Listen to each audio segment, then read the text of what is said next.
रबिया निहायत ही मेहमान नवाज थी, अपनी सहेलियों से कभी भी उकताती नहीं थी। उनकी गुफ्तगू के मौसम में घरेलू जिंदगी से लेकर बैनुल अक़वामी मसाइल शामिल रहते थे और कभी कभी फिल्मों और सियासतदानों के माशूकों के मुतालिक भी वो जमकर बातें करती। आज भी वो कुछ इसी तरह की बातों में सरगर्म थी कि दुर्गा हंसती हुई बोल पड़ी, माय डियर राबिया, छोड़ो इन बातों को, देखो अपने मुल्क के प्राइम मिनिस्टर को, जब से वो बैठी हैं बच्चे पर बच्चियां जनती जा रही हैं। राबिया के साथ बाकी सहेलियां भी ये सुनकर हंस पड़ी। अरे भाई, इसमें हंसने की क्या बात है, वो जहाँ प्राइम मिनिस्टर के फर्ज अदा कर रही हैं, वहीं एक औरत होने का फर्ज भी। मगर दुर्गा, तुम ये बताओ, तुम्हारी शादी हुए एक अरसा हो गया, मगर तुम अभी तक माँ क्यों नहीं बन सकी? दुर्गा ये सुनते ही कुछ उदास सी हो गई, मगर मैडम कोरी ने उसे संभाल लिया। रबिया, ये जदीद औरत है, जब चाहेगी माँ बन जाएगी। रबिया हंस पड़ी, दुर्गा की तरफ देखते हुए बोल पड़ी, माँ बन जाना वो भी इस दौर में आसान काम नहीं है, ये दुर्गा ही जानती होगी। आखिर दुर्गा को मजबूरन सफाई पेश करनी पड़ी। मेरे दादा की जब शादी हुई थी तो मेरे पिताजी के पैदा होने में 10 साल लग गए थे। मेरी पैदाइश मेरे माता और पिताजी की शादी के 12वीं सालगिरह के मौके पर हुई। मैडम कोई टपक पड़ी, इसलिए तुम्हें माँ बनने में भी कुछ और वक्त लगेगा। ये सुनकर वो सिर्फ मुस्कुरा रही थी और बाकी सहेलियां सुन रही थी, हाँ हूँ कर रही थी। ऐसा लग रहा था कि वो सब इन तीनों की शख्सियत से बहुत ज्यादा मरऊब थी और एहसास कमतरी में मुब्तला भी थी। ये वजह थी कि वो खुलकर उनकी गुफ्तगू में हिस्सा नहीं ले रही थी।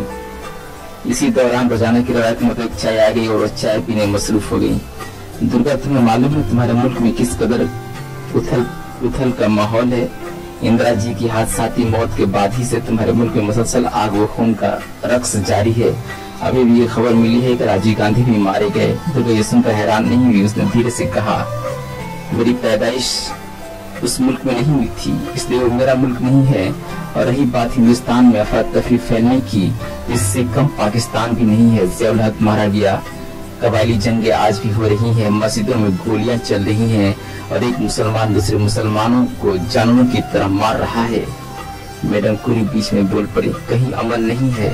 इराक ने कुवैत पर हमला किया और नतीजतन अब उसे जंग झेलना पड़ रही है।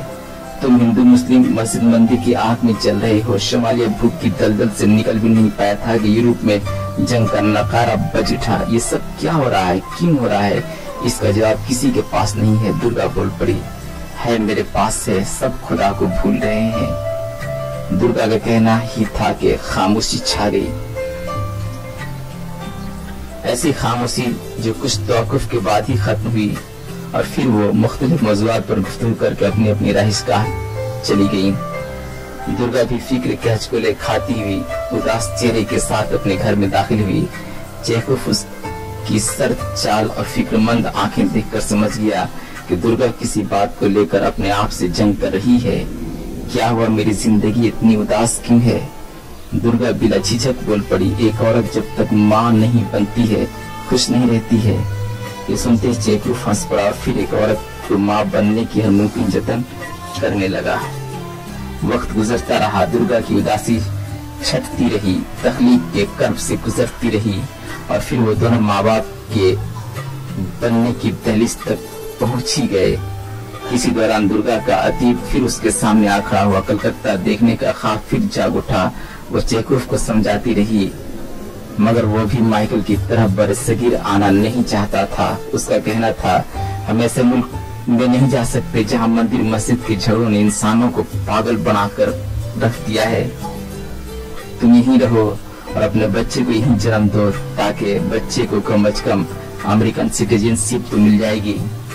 दुर्गा चेखोव की बात से मुत्तफिक हो गई, मगर उसे ऐसा लगता कि उसकी माँ और उसके पिताजी उससे कह रहे हैं, बेटा हिंदुस्तान जरूर आओ, कलकत्ता जरूर देखो, हम तुम्हारा यहाँ इंतजार कर रहे हैं।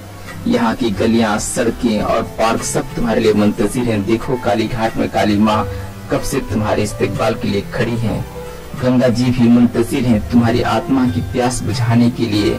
और दुर्गा जी हर साल आती हैं, तुम्हारे आने की राह तकती हैं और फिर उदास होकर लौट जाती हैं। और दुर्गा एक बार तो आओ। दुर्गा अपने अंदर से निकलती हुई आवाज को सुनकर रोने लगती, मगर क्या करती, शोहर की मर्जी पर उसे लब्बैक भी कहना था। लहजा वो सब्र तहम्मुल से वक्त गुजार रही थी। इस तरह उनकी जिंदगी का वह अहम दिन भी आ गया जब वो माँ और बाप बन गए। चेखोव के घर पर बधाई देने वालों का तांता बंध गया था। वो गिफ्ट लेते लेते थक सा गए थे, मगर देने वालों का सिलसिला थका नहीं था। चेखोव खुशी में सरशार बाहर निकला और जैसे ही 10-12 कदम आगे बढ़ा ही था कि गश्ती पुलिस गाड़ी के सायरन की आवाज गूंज उठी। गोलियां चलने लगी, चारों तरफ दहशत फैल गई। चेखोव भी इधर उधर भाग रहा था। एक दहशतगर्द तेजी से चलती कार से नीचे गन लिए कूद पड़ा और गोलियों के तबादले का सिलसिला जारी हो गया। चेखोव इस खेल का रेफरी सा बन गया था। मौत उसके सर पर मंडला रही थी। वो किसी तरह भी घर वापस लौट जाना चाहता था। अपने नन्हे से बच्चे को गोद में लेकर दुर्गा से कहना चाहता था कि आज इस दुनिया में कोई भी ऐसी जगह नहीं है जहाँ जिसे हम महफूज कह सकें, चलो हिंदुस्तान चलते हैं। मगर उसकी ये चाहत अचानक तारीकी में डूब गई। एक गोली ठीक उसके सीने को छेदती हुई पार हो गई। दुर्गा को जैसे ही इस हादसे की अतला मिली, वो बिल्कुल साकित हो गई। रोना चाहिए मगर आंखों के आंसू खुश्क हो गए थे। पागलों की तरह अपने सर को दीवारों से टकरा कर पास पास कर देना चाहिए, मगर नौज़ायदा बच्चे के रोने की आवाज ने उसके अंदर की ममता को मरने से रोक लिया। कर्ब अलम में घिरी दुर्गा ने चेखोव की निशानी को अपनी छाती से लिपटा लिया। जख्म भरता गया और वो बच्चे पर भरपूर तवज्जो देने लगी। बच्चा जिसका नाम उसने माई कृष्णा रखा था, आहिस्ता आहिस्ता अहद तफूलियत को अबूर कर रहा था और खुद वो धीरे धीरे इंसानी खंडर में तब्दील हो रही थी। कृष्णा माँ से जिद करता, कोई कहानी सुनाओ न माँ। दुर्गा बेटे की तरफ शफकत भरी निगाहों से देखती और अपनी माँ की सुनाई हुई उन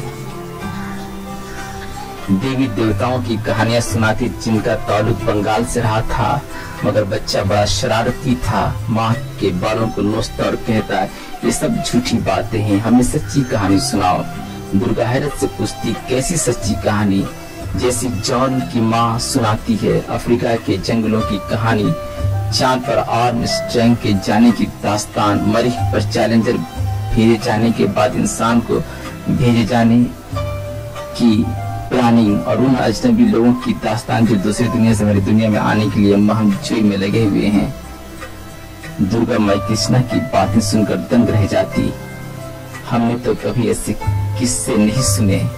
माई कृष्णा हंसते हुए कहता, माँ दुनिया एडवांस हो गई है और हर फर्द सदाकत के सहारे जीना सीख रहा है। अब झूठी कहानियां महज ऐसे लोगों के लिए ही हैं जिनकी शख्सियत ही झूठी होती है। दुर्गा ये सुनकर और भी परेशान हो जाती और सोचने लगती, माई कृष्णा कृष्ण की जमीन की पैदावार नहीं है, ये तो उस मुल्क का शहरी है जिसके एक इशारे पर दुनिया इधर से उधर हो जाती है। यह हाकिम है, इसे महकूमियत नहीं आती है। वो अपने बेटे की सदा से जहाँ खुश थी, वहीं एक दुख भी उसमें जगह बनाए हुए था कि उसका बेटा देवी देवताओं के मुल्क की तरफ भी रुख नहीं करेगा। बहरहाल बेटी की परवरिश और उसकी शख्सियत की तामीर में दुर्गा यूं जुट गई गोया शहद की मक्खी शहदान में अपनी जिंदगी सर्फ कर रही हो। वक्त चलता रहा। न्यू वर्ल्ड ऑर्डर का भूत दुनिया में चक्कर लगाता रहा और दहशतगर्दों की तंजीम दुनिया के हर एक शहर में अपनी शाखें फैलाती रही। अमेरिका अक़वाम मुत्तहिदा का रोल अकेले निभाता रहा और दुर्गा हिंदुस्तान आने का ख्वाब देखती रही कि माई कृष्णा 125 मंजिला इमारत की किसी ग्लोबल कंपनी में असिस्टेंट मैनेजर के हैसियत से काम करने लगा था। सिर्फ वो काम ही नहीं कर रहा था बल्कि उसने अपने लिए खूबसूरत सी शरीके हयात भी तलाश कर ली थी। उसकी जिंदगी में दुर्गा की अहमियत जीरो होती जा रही थी। दुर्गा अब दिन ब दिन अजनबी बनती जा रही थी। उसे वापस अपने पुरखों के देश जाना चाहिए, उसने सोचा और उसकी सोच को अमीजामा पहनाने के लिए माई कृष्णा से ज्यादा उसकी वाइफ ने दिलचस्पी दिखाई। दुर्गा का माइग्रेशन सर्टिफिकेट तैयार हो गया। 10 सितंबर की रात उसने अपने बच्चे और उसकी बीवी को आखिरी बोसा दिया। और देवी और देवताओं के मुल्क की तरफ प्रवास कर गई। उसके साथ कुछ नहीं था, सिर्फ उसकी अपनी जिंदगी की वो दास्तान थी जिसके सहारे वो जी रही थी। वो अपने हमराह कुछ लेकर नहीं आ रही थी, बल्कि एक उम्मीद, माँ बाप से मिल जाने की, एक ख्वाब, अपने वतन में जिंदगी गुजारने का। जिस दिन वो अपने अतीत में उतरी वो बहुत खुश थी। कुड़ियाहाट पहुंची तो उसे खबर मिली कि उसके माता और पिताजी स्वर्गवास हो गए हैं। कुछ देर आराम के बाद कालीघाट जा पहुंची।